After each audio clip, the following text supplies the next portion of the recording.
एक आकृती काढतो. ही एक भाकरीची आकृती आहे, बरोबर आहे. आणि मग या भाकरीच्या आकृतीचे आपण समान 4 भाग केले. 4 भागापैकी हा भाग आपण घेतला, तर ह्याला आपण काय म्हणतो, आपल्या भाषेमध्ये चतकोर म्हणतो, बरोबर आहे, किंवा पाव. आता हे 4 भागापैकी एक घेतला म्हणजे हे काय झाला, पाव झाला, बरोबर आहे. ह्याला आपण काय म्हणतो, पाव. त्यानंतर ही एक भाकर आहे आणि याचे काय केले, 4 समान भाग केले.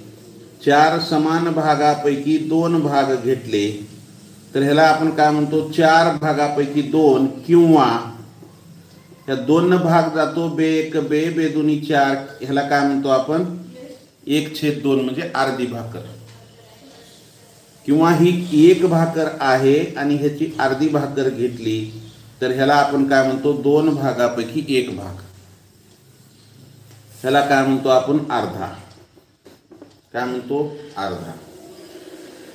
त्यानंतर एक भाकर आहे, त्याचे 4 समान भाग केले आणि त्या 4 समान भागापैकी 3 भाग घेतले, मग हे काय झालं, पाऊण झालं. 4 समान भागापैकी 3 भाग घेतले, ते काय झालं, हे पाऊण झालं. याला काय म्हणायचं, पाऊण. म्हणजे 1/4 म्हणजे काय झाला, पाव. 1/2 म्हणजे काय झाला, हा अर्धा. आणि 3/4 म्हणजे काय झाला, हा पाऊण झाला. हे लक्षात ठेवा. 1/4 म्हणजे पाव. एखाद्या गोष्टीचा 1/4 जर दिलं तर त्या समजा 12चा 1/4 किंवा 4चा 1/4 म्हणलं तर 1 येतं. 4चा पाव करा, किंवा 4चा 1/2 म्हणलं तर 4चा अर्धा 2 येतं. आणि 4चा जर पाऊण म्हणलं तर 3 येतं. एखाद्या वस्तूचा, एखाद्या संख्येचा आपल्याला पाव, अर्धा, पाऊण जर करायला विचारलं तर पाव म्हणजे 1/4, अर्धा म्हणजे 1/2 आणि पाऊण म्हणजे 3/4. आपल्याला आता पाव, अर्धा आणि पाऊण माहिती झालेलं आहे. पाव, अर्धा आणि पाऊण माहिती झालेलं आहे. मग आपण काय करू आता, 1.1/4 1.1/4 म्हणजे 1/1/4 ह्याला आपण काय म्हणतो, सव्वा. ह्याला काय म्हणतो आपण, सव्वा. 1.1/2 ह्याला काय म्हणतो आपण, हे 1 पूर्ण आणि अर्धा, ह्याला काय म्हणतो, दीड. आणि 1.3/4 म्हणजे 1 पूर्ण आहे आणि हा पाऊण आहे, म्हणून ह्याला आपण काय म्हणतो, 1.25. 1.3/4 ला आपण काय म्हणतो, 1.25 म्हणतो. 1.25 आलं का लक्षात. तसंच पुढं 2.1/4 ह्याला आपण काय म्हणतो, 2.25. 2.1/4 ह्याला आपण काय म्हणतो, 2.25. आणि 2.1/2 ह्याला आपण काय म्हणतो, दीड. 2.1/2 ह्याला आपण काय, सॉरी, अडीच म्हणतो. ह्याला काय म्हणतो, अडीच. ह्याला काय म्हणतो, अडीच. आणि 2.3/4 ह्याला आपण 1.25 म्हणतो. काय म्हणतो, 1.25. ह्याला आपण काय म्हणतो, 1.25. आलं लक्षात. त्यानंतर 3.1/4 ह्याला आपण काय म्हणतो, 3.25. आणि 3.1/2 म्हणजे 3 पूर्ण आणि 1/2 म्हणजे अर्धा, काय झाले, 3.5. 3.5. त्यानंतर 3.3/4 ह्याला आपण काय म्हणतो, 1.25. ह्याला काय म्हणतो आपण, 1.25. आलं का लक्षात. सव्वा, दीड, 1.25, 2.25, अडीच, 1.25, 3.25, 3.5, 3.5, 1.25. 1.3/4 म्हणले की 2.25 आणि 2.3/4 म्हणले की 2.25 आणि 3.3/4 म्हणले की 2.25. त्यानंतर 4.1/4 4.25 4 पूर्ण आणि दुसऱ्या एका ह्याचा पावभाग म्हणजे ह्याला काय म्हणतो 4.25. त्यानंतर हे 4 पूर्ण आणि अर्धा 4.5 4.5. त्यानंतर 4 पूर्ण 3/4 ह्याला आपण काय म्हणतो 4.25. 5ला पावभाग कमी.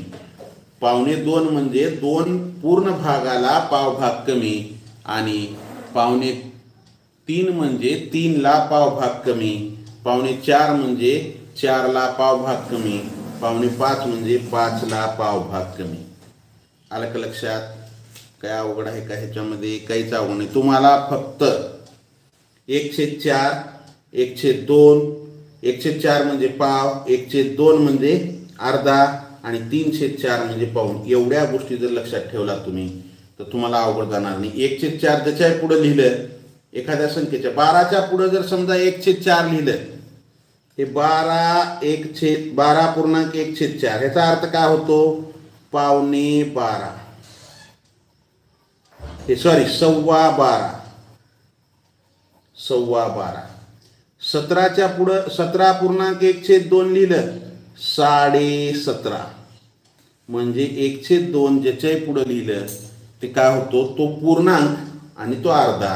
म्हणजे 20च्या पुढे जरी लिहिलं 17च्या पुढे लिहिल्यामुळं 17.5. 20च्या पुढे लिहिलं तर 20.5 आणि त्यानंतर आपण जर 22.3/4 असं जर लिहिलं तर हा काय होतो 2.23. 2.23. हे 22 पूर्ण पहा इकडे 22.3/4 2.23 असा ह्याचा काय होतो अर्थ होतो. आलं का लक्षात? ह्या गोष्टी तुमच्या लक्षात आल्या का? चला मग ह्या गोष्टी कळाल्या तर पुढील भाग घ्यायला आपल्याला काहीच अवघड नाही. तसंच तुम्हाला मी थोडंसं आणखी सांगतो ह्याच्या पुढं जाऊन.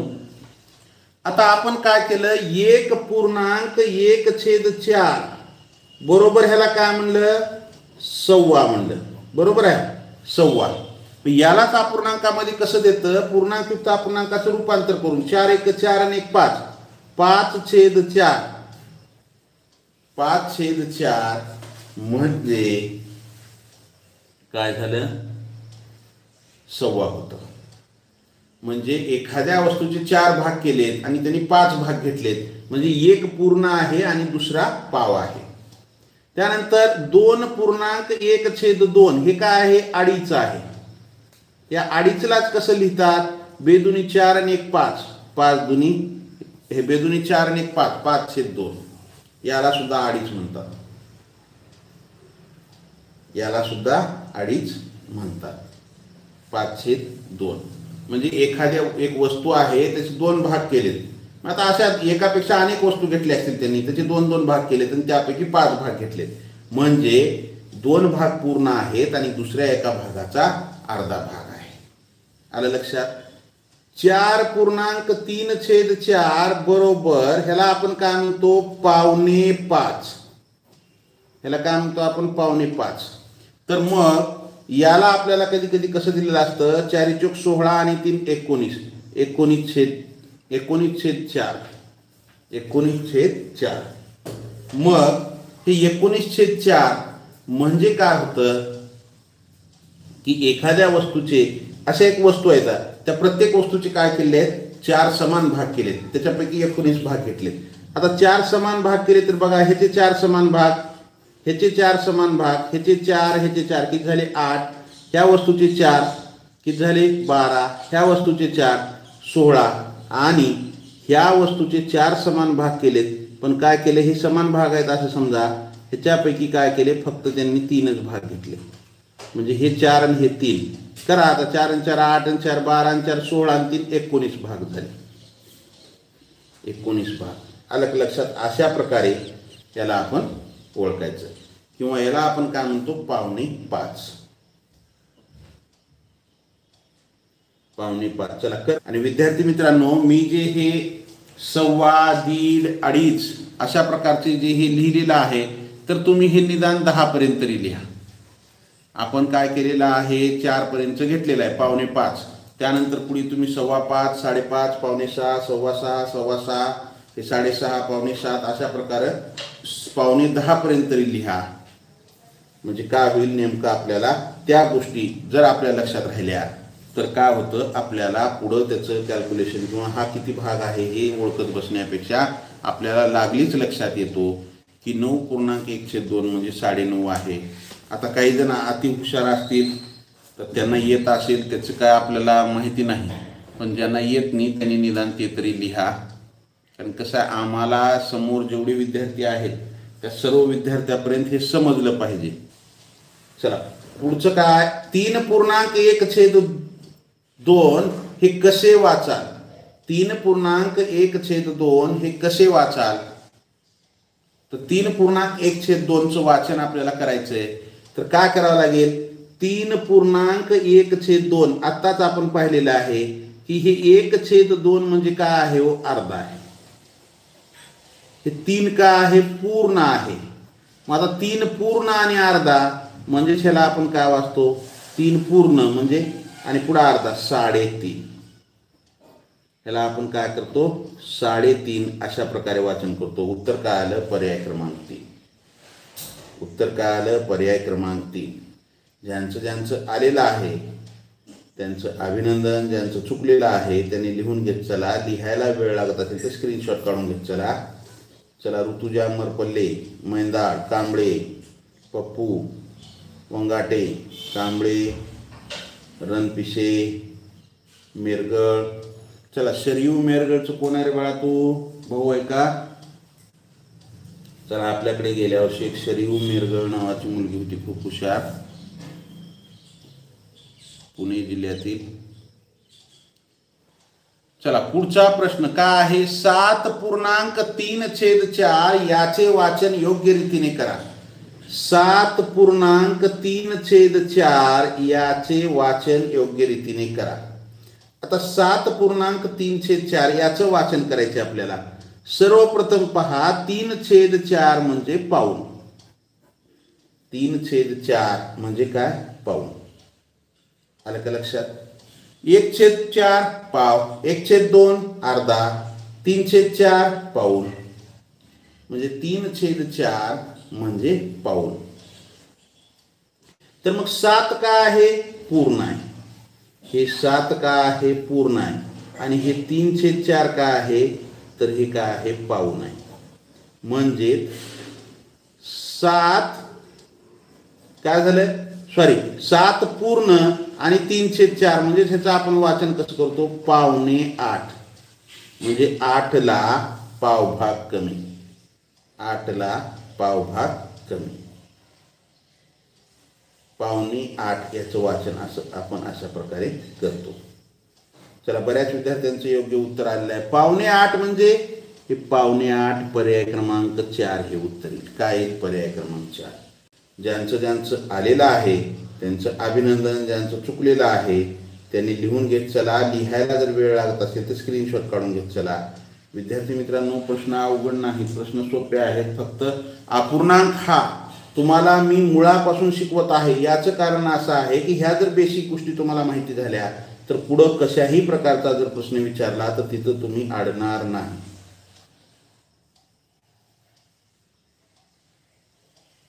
चला, जगताप काय म्हणते, रेखा जगताप, मला पण हे माहिती आहे पण मी सांगत नाही, मी दुसऱ्यांना त्रास देत नाही. चला, धन्यवाद बाळा. चला, माहिती असेल तरी परत एकदा रिव्हिजन होतं. चला, पुढच्या प्रश्नाकडे जायचे आपल्याला. मुळापासून म्हणजे बेसिक जर तुम्हाला माहिती असेल तर पुढचे प्रश्न सोडवायला तुम्हाला अवघड जाणार नाही. थोडं काय झालेलं आहे, झूम खूपच हे झालेलं आहे, पुढचा भाग दिसत नाही.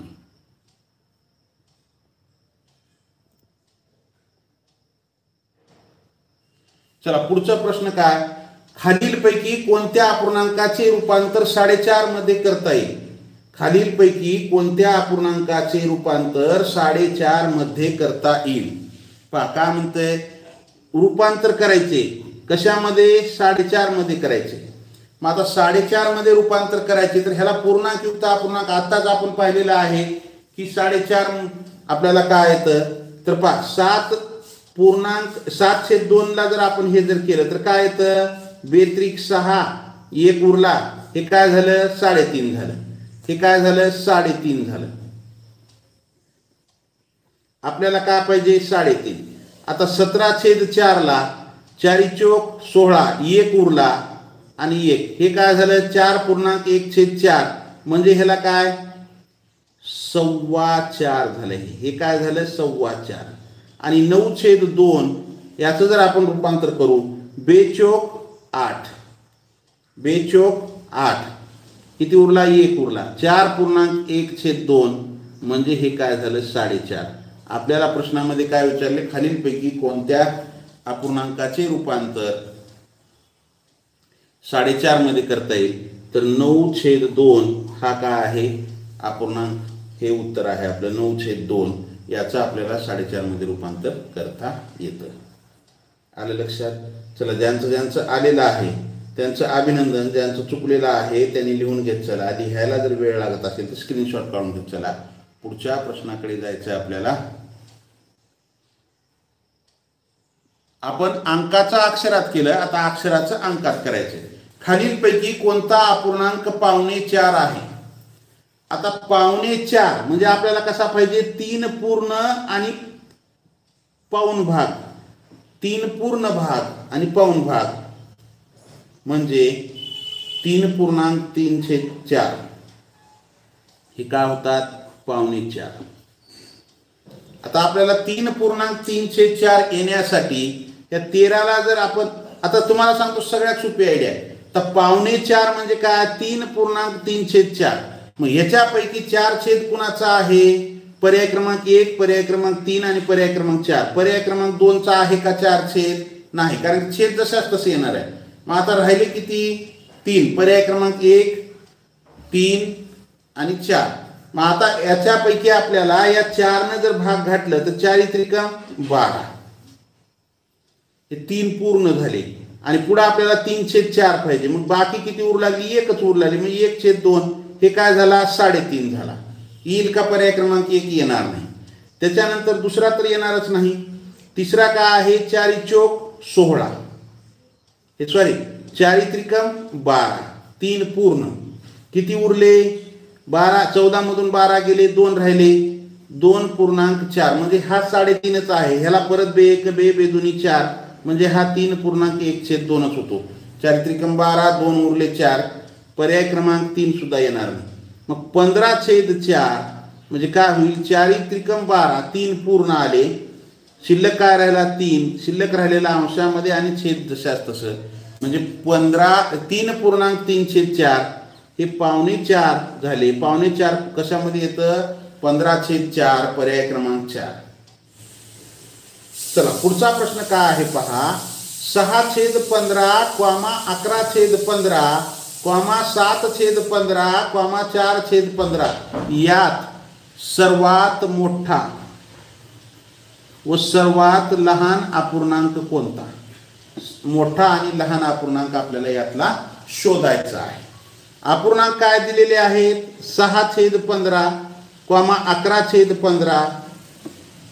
पुष्कर, संदीप पडघन, इमोजी टाकू नको. चिखली तालुका, बुलढाणा जिल्हा. चला तुमचा नंबर सेव आहे, सगळंच आहे, इमोजी टाकू नका. 6/15, 11/15, 7/15 आणि 4/15. तर पहा विद्यार्थी मित्रांनो, याचे आपल्याला याचा लहान मोठेपणा ठरवायचा. आपल्याला काय करायचंय याचा लहान अपूर्णांक शोधायचंय आणि मोठा अपूर्णांक शोधायचे, बरोबर आहे. मग आता या ठिकाणी याच्या छेदाकडे पहा. सर्वांचे छेद समान आहेत. छेद कसे आहेत सर्वांचे समान आहेत. मग आता अंशाकडे जा. ज्याचा अंश मोठा तो अपूर्णांक मोठा. म्हणजे काय झाला 11/15, हा छेद तर समान आहेत, याचा अंश 11 या चारीपैकी हा मोठा आहे, म्हणून मोठा अपूर्णांक काय झाला 11/15. आणि मग आता ज्याचा अंश लहान तो लहान. आता दिलेल्या अपूर्णांकापैकी 4 हा सर्वात लहान अंश आहे, म्हणून 4/15 हा काय झाला लहान अपूर्णांक झाला. 11/15 हा सर्वात मोठा अपूर्णांक आणि 4/15 हा सर्वात लहान अपूर्णांक झाला. आलं का लक्षात?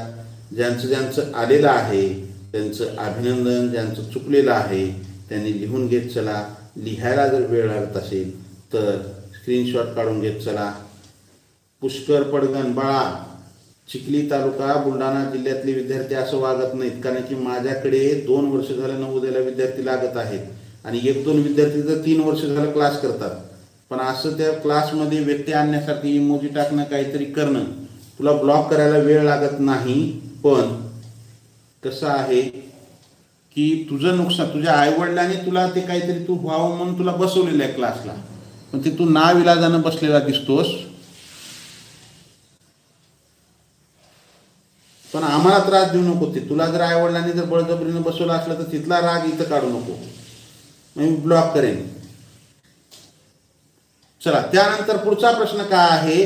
12/23, 19/23, 11/23 आणि 17/23 मध्ये सर्वात लहान अपूर्णांक कोणता?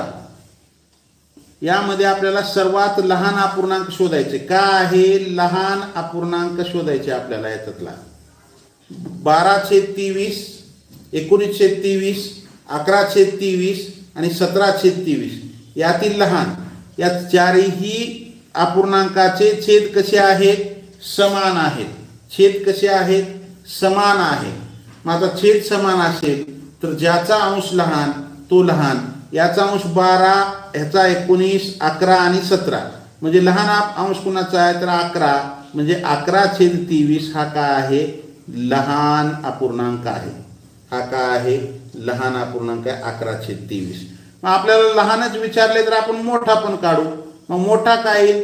ज्याचा अंश मोठा तो मोठा, म्हणजे 19 हा काय आहे?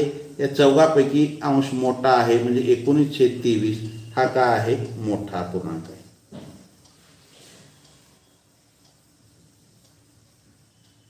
हा काय आहे? मोठा अपूर्णांक आहे. आलं का लक्षात?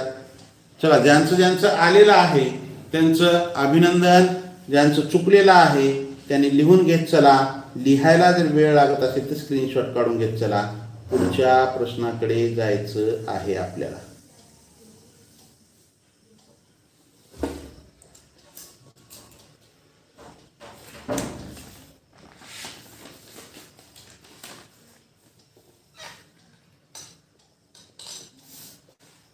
चला, समछेद अपूर्णांकाचा आपण लहान मोठेपणा पाहत आहोत. पुढचा प्रश्न काय आहे? 7/23, 8/23, 7/23, 8/23, 9/23, 6/23 हे अपूर्णांक चढत्या क्रमाने मांडायचे आपल्याला. कसे मांडायचे?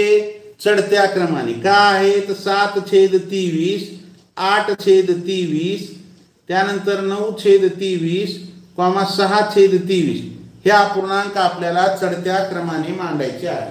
कसे मांडायचे आपल्याला? चढत्या क्रमाने. मग चढता क्रम आपल्याला लावायचा आहे. कसा लावायचे क्रम? चढता.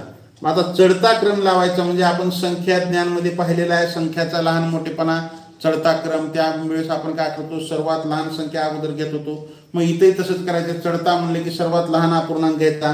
मग आता याच सर्वांचे चौघांची काय छेद समान आहे. मग सर्वात लहान कोणता आहे? ज्याचा अंश लहान तो लहान. हा सर्वात लहान आहे. काय? 6 अंश आहे याचा. छेद तर सर्वांचे समान आहेत. मग 6, एकाचा 7 आहे, एकाचा 8 आहे, एकाचा 9 आहे, एकाचा 6 आहे. मग 6/23 सर्वात अगोदर येईल. त्यानंतर याच्यापेक्षा थोडा मोठा हा 7/23 येईल. त्यानंतर हा 8/23 आणि त्यानंतर 9/23. 9/23. तर पुढच्या प्रश्नाकडे जाऊ आपण. पुढचा प्रश्न तुमच्यासाठी काय आहे? प्रश्न सोपे आहेत, अवघड नाही. 3/11, 4/11, 9/11 आणि 2/11. या अपूर्णांक हे अपूर्णांक उतरत्या क्रमाने मांडा. कसे मांडायचे तर आपल्याला उतरता क्रम. आता उतरता क्रम म्हणजे काय, सर्वात मोठा अगोदर घ्यावा लागेल. मग सर्वात मोठा कसा ओळखायचा, त्याचे छेद पहा. या चौघांचे छेद काय आहेत, समान आहे. छेद काय आहे त्यांचे, समान आहे. माझा छेद समान असेल तर उतरता क्रम म्हणजे सर्वात मोठा अगोदर घ्यायचे आपल्याला. तर मग काय करा, ज्याचा अंश मोठा तो मोठा. अंश कुणाचा मोठा आहे, हा 9, हा सर्वात मोठा आहे. मग अगोदर काय येणार, 9/11. त्यानंतर त्याच्यापेक्षा थोडा लहान हा 4/11 येईल. आणि त्यानंतर 3/11 आणि सर्वात शेवटी 2/11. आणि सर्वात शेवटी 2/11. उतरत्या क्रमाने जर मांडलं तर 9/11, 4/11, 3/11, 2/11. सर्वात शेवटी काय आला, 2/11. आलं लक्षात. चला, ज्यांचं आलेलं आहे त्यांचं अभिनंदन. ज्यांचं चुकलेलं आहे त्यांनी लिहून घेत चला. लिहायला जर वेळ लागत असेल तर स्क्रीनशॉट काढून घेत चला. विद्यार्थी मित्रांनो, प्रश्न अवघड नाही, प्रश्न एकदम सोपे आहेत. आलं का लक्षात. त्यानंतर पुढच्या प्रश्नाकडे जाऊ. चला, लाईक केलं नसेल लाईक करा, नवीन असाल तर जरूर सबस्क्राईब करा. सबस्क्राईबच्या बाजूला बेल आयकॉनचं बटन आहे, त्याला प्रेस करा. म्हणजे इथून पुढचे येणारे व्हिडिओ असतील किंवा लाईव्ह तासिकेचं नोटिफिकेशन असेल. काल 10 क्रमांकाच्या ग्रुपवर लिंक आपल्याला टाकता म्हणजे विसरली होती. तरी विद्यार्थी मित्रांनो, लिंक टाकायचं जर विसरलं तर तुम्ही काय करत चला की डायरेक्ट यूट्यूबवर जा. त्या ठिकाणी मॅथ मराठी हे चॅनल शोध म्हणजे हे करा, सर्च करा. तुम्हाला त्या ठिकाणी आपले लाईव्ह तासिका लागलीच येईल. किंवा तुम्ही जर सबस्क्राईब करून बाजूला जे बेल आयकॉन आहे त्याला टच करून ऑलला जर क्लिक केलेलं असेल तर तुम्हाला त्याचं नोटिफिकेशन येतं अर्धा तास अगोदर. मग तुम्ही तिथे त्या बेलच्या ठिकाणी जर गेलात तर तुम्हाला लागले ते कळेल. तर पहा, 4/13, 3/13. तर पहा, हे असं नोटिफिकेशन येतं. काय आलेलं आहे, आपला 7:30चा जी तासिका आहे त्याचं नोटिफिकेशन होतं हे. 11/13 तुम्हाला सांगायला आणि तिकडे नोटिफिकेशन यायला लागलेच आलं ते. 4/13, 3/13, 11/13 आणि 8/13 हे अपूर्णांक चढत्या क्रमाने मांडा. कसे मांडायचे, चढत्या क्रमाने मांडायचे. चढता क्रम. मग आता आपल्याला चढता क्रम घ्यायचा म्हणजे सर्वात लहान अपूर्णांक अगोदर घ्यावा लागेल. मग आता लहान कसा ओळखायचा, तर याचे छेद समान आहेत. ज्याचा अंश लहान तो अपूर्णांक लहान. अंश कुणाचा लहान आहे, हा 3. मग 3/13 सर्वात लहान. त्यापेक्षा थोडा मोठा 4/13. त्याच्यापेक्षा थोडा मोठा 8/13 आणि सर्वात मोठा 11/13. हा झाला याचा चढता क्रम. काय झाला, चढता क्रम. आलं का लक्षात. तर चला, ज्यांचं आलंय त्यांचं अभिनंदन. वेळ कमी आहे, आणखी एक आपल्याला 2 प्रश्न घ्यायचे. ज्यांचं चुकलंय त्यांनी लिहून घेत चला. पुढच्या प्रश्नाकडे जाऊ. 8/17, 3/17 हे 3 आहे. 3/17, 5/17, 12/17 आणि 9/17 हे अपूर्णांक उतरत्या क्रमाने लिहिले असता मध्यभागी कोणता अपूर्णांक येईल. पहा, प्रश्न थोडासा वाढवलाय त्याने. आपल्याला काय म्हणते, हे अपूर्णांक उतरत्या क्रमाने लिहिले असता मध्यभागी कोणता अपूर्णांक येईल. अवघड काहीच नाही, आपल्याला उतरता क्रम लिहायचे आणि त्याच्या मध्यभागी कोणता येणार आहे ते लिहायचं. काय अवघड आहे त्याच्यामध्ये, तर मग पहा, उतरता क्रम. उतरता क्रम म्हणजे काय करावं लागेल, अगोदर तुम्हाला सर्वात मोठा अपूर्णांक लिहावा लागेल. सर्वात मोठा कोणता आहे, छेद समान आहेत का, हो छेद समान आहे. त्यांचे छेद का आहेत, समान आहेत. सर्वांचा छेद सारखाच आहे, 17 आहे. मग आता उतरता क्रम म्हणजे सर्वात मोठा. मोठा कसा, तर ज्याचा अंश मोठा तो मोठा. मग अंश कुणाचा मोठा आहे, 8, 3, 5, 12, 9 हा 12 वाला. 12/17 हा काय झाला, सर्वात मोठा. 12 पेक्षा लहान 9, 9/17. त्याच्यापेक्षा लहान 8/17. त्याच्यापेक्षा लहान 5/17. त्याच्यापेक्षा लहान 3/17. आलं का लक्षात? 12/17, 9/17, 8/17, 5/17, 3/17 हा आपण काय केला? उतरता क्रम लावला. मग पुढे आपल्याला काय म्हणते? याच्या मध्यभागी कोणता अपूर्णांक येईल? ही एकूण 5 अपूर्णांक आहेत. इकडून 2 सोडा, इकडून 2 सोडा. मध्यभागी काय आला हो? हा आला मध्यभागी 8/17. कोणता आला मध्यभागी? 8/17. आलं का लक्षात? का अवघड आहे का ह्याच्यामध्ये? काहीच अवघड नाही. उतरता क्रम लावला आणि त्याच्या मध्यभागी कोणता आहे तेवढा शोधला. चला, ज्यांचं आलंय त्यांचं अभिनंदन. ज्यांचं चुकलंय त्यांनी लिहून घेत चला. पुढच्या प्रश्नाकडे जायचंय. शेवटचा प्रश्न आहे हा. का आहे प्रश्न? 9/19, 7/19, 2/19, 14/19 हे अपूर्णांक चढत्या क्रमाने लिहा. कसे लिहायचे? चढत्या क्रमाने लिहायचे. आपल्याला याचा चढता क्रम लावायचे. काय करायचे? चढता क्रम लावायचे. आता चढता क्रम लावायचा म्हणजे काय करावं लागेल? सर्वात लहान अपूर्णांक अगोदर घ्यावा लागेल. सर्वात लहान अपूर्णांक अगोदर. छेद समान आहे का? आता अपूर्णांकाचा लहान मोठेपणा कसा ओळखायचा आहे? ते छेद समान आहेत का बघा. 14चे छेद समान आहेत. मग ज्याचा अंश लहान तो लहान. चढता क्रम म्हणजे लहान. हा 2 लहान आहे. 2/19. त्यापेक्षा मोठा थोडासा काय आहे? 7 आहे अंश. 7/19. त्याच्यापेक्षा थोडा मोठा 9/19 आणि सर्वात मोठा 14/19. हा आपण काय लावला? यांचा चढता क्रम लावला. आलं लक्षात? अशा प्रकारचे प्रश्न तुम्हाला परीक्षेमध्ये विचारले जातात. चला, ज्यांचं आलेलं आहे त्यांचं अभिनंदन. ज्यांचं चुकलेलं आहे त्यांनी लिहून घेत चला. लिहायला जर वेळ लागत असेल तर स्क्रीनशॉट काढून घेत चला. विद्यार्थी मित्रांनो, लाईक करायला विसरला तर लाईक करा. नवीन असाल तर जरूर सबस्क्राईब करा. सबस्क्राईबच्या बाजूला बेल आयकॉनचं बटन आहे, त्याला प्रेस करा. म्हणजे इथून पुढचे येणारे व्हिडिओ असतील किंवा लाईव्ह असतील नोटिफिकेशन असेल सर्वात अगोदर तुम्हाला मिळेल. चला, या ठिकाणी थांबूया. जय हिंद, वंदे मातरम, बाय, सी यू टुमारो. विद्यार्थी मित्रांनो, याच्यापैकी जर काही नवीन विद्यार्थी असतील तर कृपया त्यांनी 3री 4थी MTS BTS ही तासिका करा. म्हणजे तुमच्या ह्याच्या अगोदरचं जे झालेलं बेसिक भाग आहे ज्याला जमत नाही त्यांनी ती तासिका केली तर तुम्हाला त्यामध्ये सुद्धा मी नवोदय आणि स्कॉलरशिपचंच बेसिक घेत आहे. जर ते 3री 4थीचं असेल तरी बेसिक द्यायचं आहे. तर चला, ती 7:30 वाजता तासिका असते. त्या तासिकेला ज्यांना हे होते त्यांनी जॉईन करत चला. चला, या ठिकाणी थांबायचंय. जय हिंद, वंदे मातरम, bye, see you tomorrow, have a nice day.